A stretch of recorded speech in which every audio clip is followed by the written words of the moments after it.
Hey everybody, this is Ben Kirsten here again, also known as Ben MRX on various forums, mostly music and audio gear related. If you dig around, you can find some After Effects posts and some posts over with some Cinema 4D folks and some motion graphics, but I tend to stick to the music and the audio gear. Today I'm going to show you a little Cubase quick tip that I call the cluster designer. This is for playing kind of clustery, bendy stuff, maybe getting away with some risers, and maybe if you do it right, you could get away with some like evolutionary type patches. Okay, so I'm just going to go ahead and play you a little bit. You can see that this is a Kontakt patch. If I get Cubase up front here, there's just violins one long and violins one tremolo from Spitfire chamber strings. Just these two patches, okay? All right, so I'm gonna close this down. I'll play a little bit with that open here in a little bit. All right, so I'm just gonna use this. I'm gonna pull this mic stand out. I should have done that first. All right. So I'm gonna play down here on these chord pads because it's a little bit easier. In this case, I have a giant 2-second latency. Okay, so the nice thing about this is that it's all just tied to the mod wheel. Okay, so all I'm gonna do is just play a little bit, and I'm just moving the mod wheel. Okay.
Okay, so that was that one. And now I'll just play you this one, which is, it's the same preset. I just have it loaded up a little bit differently. And I'll take this away for now. And I'll just play a little bit again. Again, I'm just using the mod wheel. Okay, and this is just everything's loaded into Kontakt. Okay.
Okay, sorry if you could hear me breathing right into the microphone there.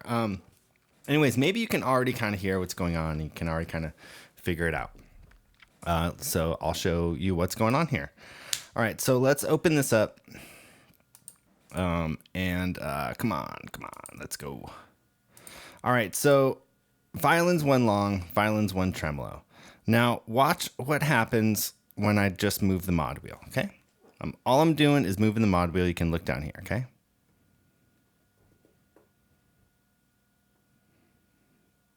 So it's all tied to the mod wheel.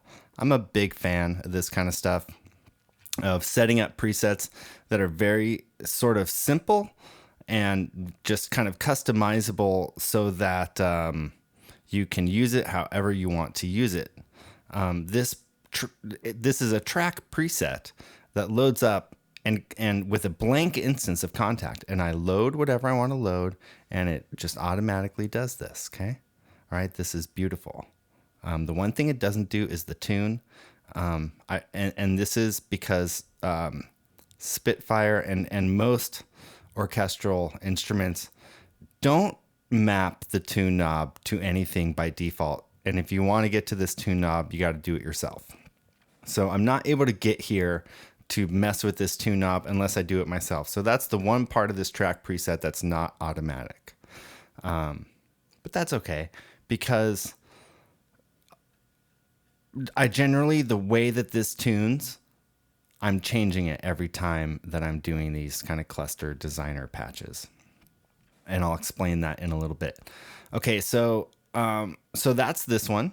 Okay, and now let's look at this one. Okay, it's the same thing. I'll open up here and I'll open up this one. Okay, so look what's going on. Okay, this one, there's no tune between these two. If you look, these ones are tuning though. And hey, look, this one's tuning down and this one's tuning up, right? That's awesome. Okay, so if you look closely, every single patch that is loaded is either assigned to MIDI channel 1 or MIDI channel 2, okay? MIDI channel 1, 1, here's 2, here's a 1, here's a 2, 1, 1, 2, 1, 2, okay? It's 1 or 2. And the way this works is that anything that's on MIDI channel 1 is kind of your cool, mellow, normal playing, okay? And then anything that's on MIDI channel 2 is where you start to get hairy, all right? That's the way I think of this. I kind of got a level 1 and a level 2. And this works basically through these transformers, okay? This is what the track preset is. When I load up this track preset, here, I'll load one up right now. Right, BK Cluster Designer Kontakt Shell. All right, BK, Ben Kirsten. All right, so you can see, here's my preset. I've just loaded it. It's already got these transformers. They're all enabled. And Kontakt is empty. And so let's just do, I like this one a lot. Okay, I'll do longs and I'll do trills minor, okay? And I don't really have to do anything else, because when you just do this right away, the way I have my preferences set up, I think you can have these either come up as Omni or the next available channel. Excuse me. I have this coming up as the next available channel. So when I load my first patch, it automatically is on MIDI channel 1, and the second patch I load is automatically on MIDI channel 2. So I don't have to do anything. See, my mod wheel is already doing the dance, all right? And if I play, you'll see that this is basically just a crossfade. This is just a big old crossfade that's going on between MIDI channel 1 and MIDI channel 2, all right? So there we go. So let's play for a second.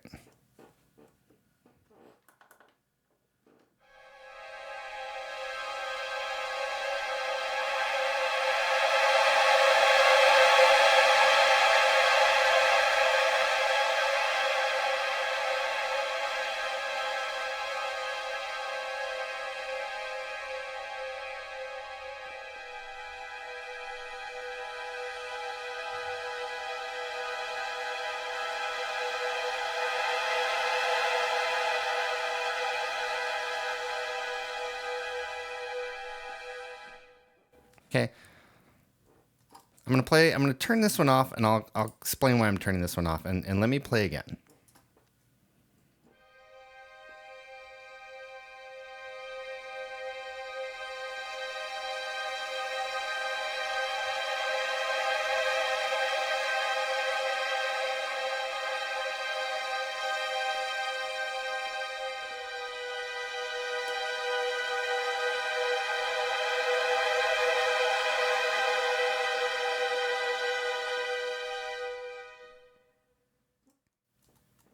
Okay, so there we go. It's just crossfading between MIDI channel 1 and MIDI channel 2.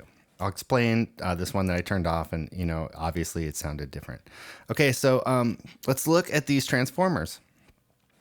Transformer 1. If you don't know the transformers in Cubase or the way that the logical editors work, it's a little confusing because there's kind of like 3 or 4 different things, and they all look the same. You have I shouldn't go in here. I shouldn't get sidetracked, but you basically have transformers that you can put on your MIDI inserts. You have local transformers that you can put up here, and these are different.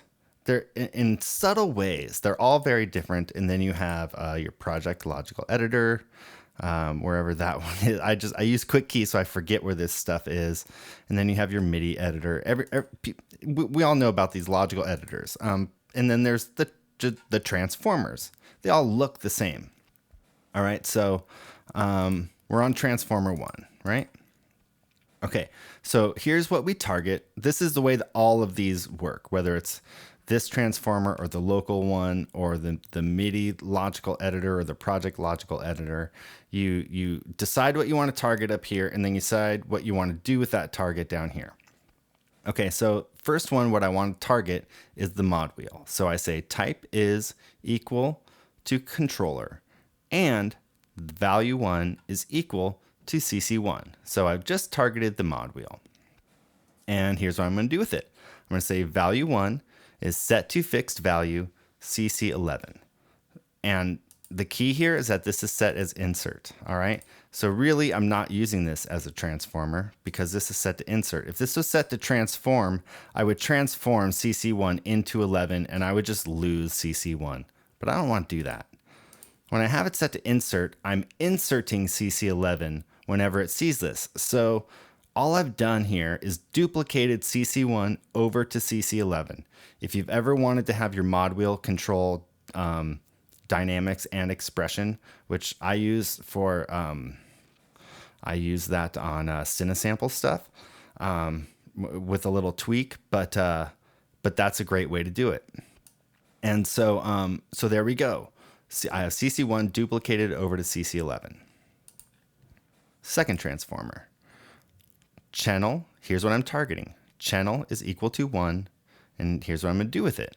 Channel set to fixed value 2, and again, insert. So same thing as before, only this time now I'm saying whatever I do on MIDI channel 1, send it over to MIDI channel 2. But don't lose MIDI channel 1. Again, if I had this set to transform, then I would lose anything set to MIDI channel 1. I don't want to do that. I want both. So I set it to insert.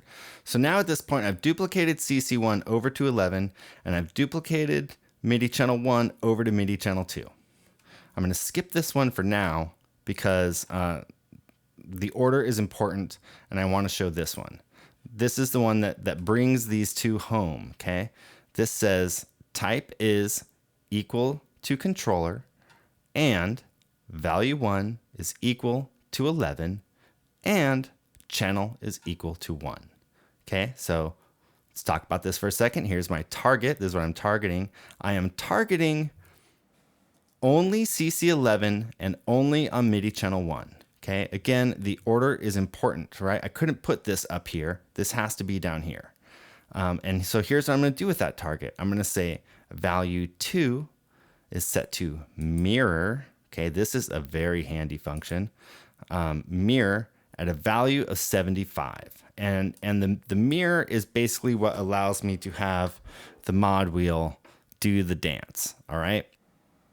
And you can see if I set this value to like 50, like watch what happens, okay? Maybe here, let's try, or 20, okay? Look at the expression up here now, okay? That's not what I want. So I played around with this, and I really liked the way 75 worked as a good starting place. You can see the expression doesn't come all the way down, so I don't ever take this patch all the way out. I do take this one all the way out because I want to be able to get back to just cool and calm. It's really fun to build these and put a whole bunch of stuff in here and be able to decide who is left at the bottom of the mod wheel, right? Is it a solo flute? Is it a solo violin? et cetera, et cetera. And this is why I have my preset, my track preset, it is just empty because I can't see the future. I don't know what I'm going to want to do tomorrow. So, that's why it's empty. So, tomorrow maybe I want this to be a flute, and maybe, next week I want it to be, a viola. So there you go. And I just load it up and it works. So this transformer that I'll turn back on is, in my opinion, a hacky way to do this. It's a really simple one, but I'm going to figure out a better way to do this. And this just simply says type is equal to note, value add 1. So this just says anytime I play a note, you're also going to trigger the note 1 semitone above. And that's, if you just put your keys on the, your hands on your keyboard and you just play, a semitone apart, it sounds, like a semitone apart. It's like got a lot of dissonance. And so if you have this on and you play just like a basic triad, you get a cool cluster vibe. I know that people that really know their music theory might scoff at this at this concept, but I really like this because I can just keep my same chord progression, and then when I want it to get clustery, I kick this on, and it gets clustery, and it doesn't sound like it came out of nowhere. I still have my original notes. I'm just sort of adding some more notes, and they're sort of relevant to what's going on. They're relevant enough, in my opinion, to give the emotion that I want to give, and that's kind of all I care about. I work in the media world, and I usually don't have a lot of time to work on stuff, and so I like to work fast, and sort of I wanted to build something that let me get to this clustery vibe fast and let me have total control over when it builds and how it builds and who's at the bottom and who's at the top. You could put anything in here. You could put timpanis and you could put cymbals. It's great. It's really cool. So the only part of this that is not built into the preset, as I mentioned before, is the tune knob, so let's add the tune knob function to this one that we just created, okay, right? Remember, this is the one that we just created. We've already got the dance, but I want tune, okay? So here's how you add that. And Spitfire, I would love it if you gave us a button. I've read around and I've heard why you guys don't have this enabled by default, and I get it, but it would be cool, give us a button so that I don't have to do this and I can just make a track preset. I would really appreciate it. Anyways, so what you have to do is might be how you normally have it. You come over here to automation, you click on the MIDI automation, and I want the mod wheel, which is CC1, right? Because the whole point of this is that it just all works off the mod wheel. It's really quick and really fun, and you can get a lot of stuff down fast. And then you go back and you when you have time and you tweak it and you make it even cooler. But this gets you. I'm a big fan of tools that get you 80% of the way there. Okay, they get you 80% of the way there really fast, and sometimes that's all you have time for. And then when you have time to get the rest of that 20% in to really make it special, then that's great. But a lot of times you don't get that. Okay, so anyways, let's add the tune. So I just drag this over onto the tune, and it's not what we want right off the bat, because you'll see when I bring my mod wheel down, when I move my mod wheel, it's going the full direction of the full travel of this parameter, okay? And I don't want that. I'll play it.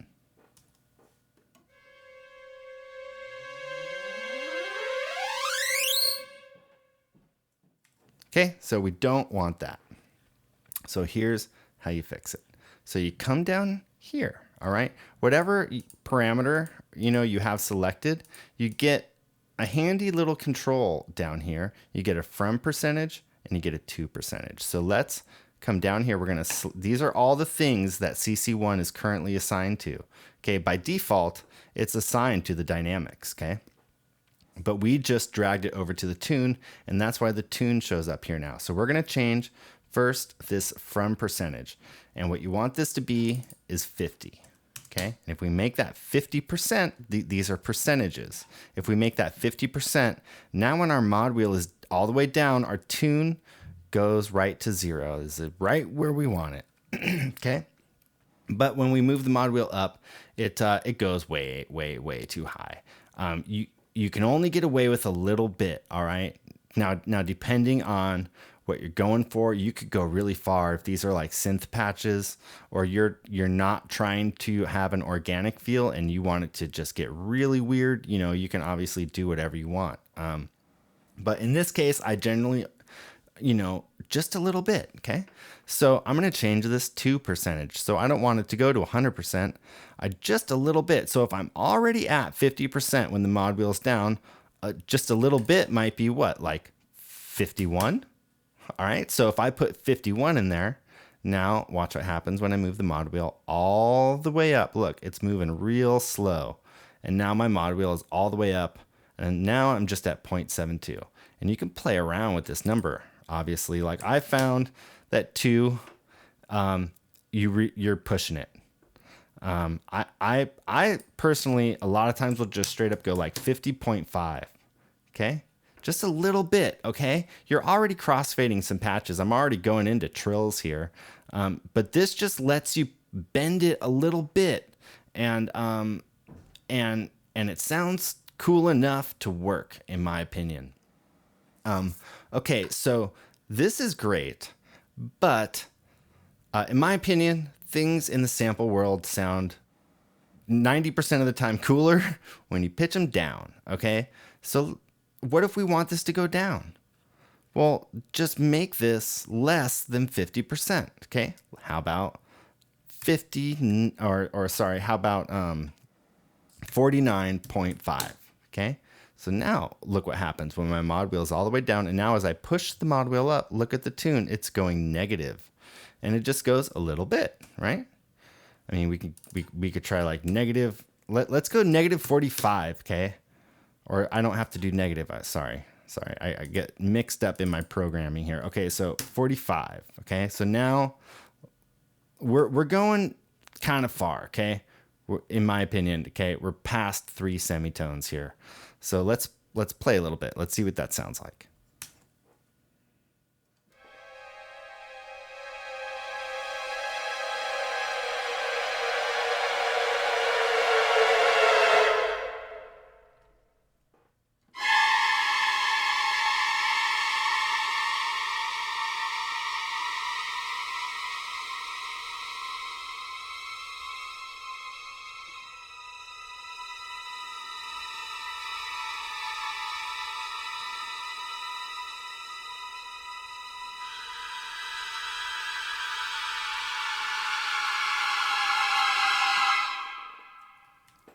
All right, this might be more if you're going for a riser to me.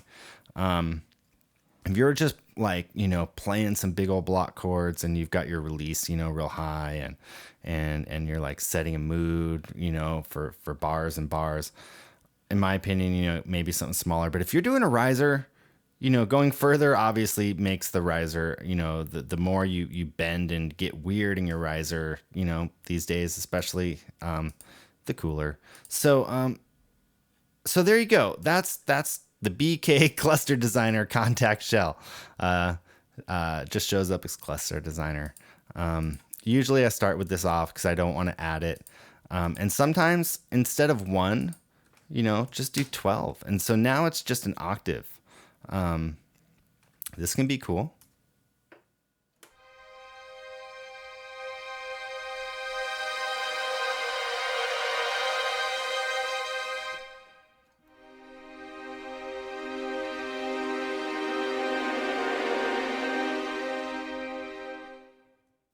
All right, maybe subtract. How about subtract?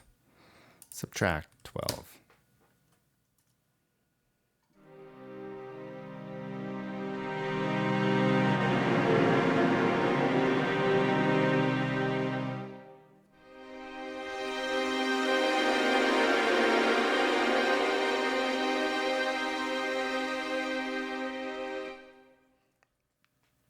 and just in case if this was a little bit confusing, this number 12 is the note that I'm automatically adding. So all I'm really doing here is like adding, an octave above or an octave below.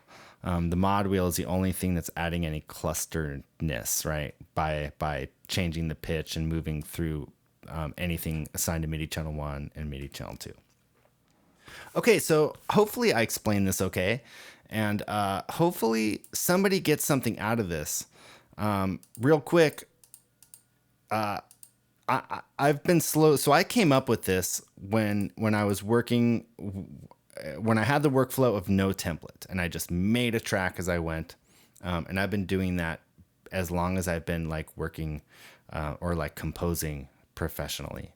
But in the past, few months, I have started exploring the mega template, and one of the things that I don't like about this track preset, for one, is that I'm limited by the number of transformers here, and the other is that if you take this for instance, this is fun to play and all, but I want my flutes going to my woodwind stem and my woodwind's reverb.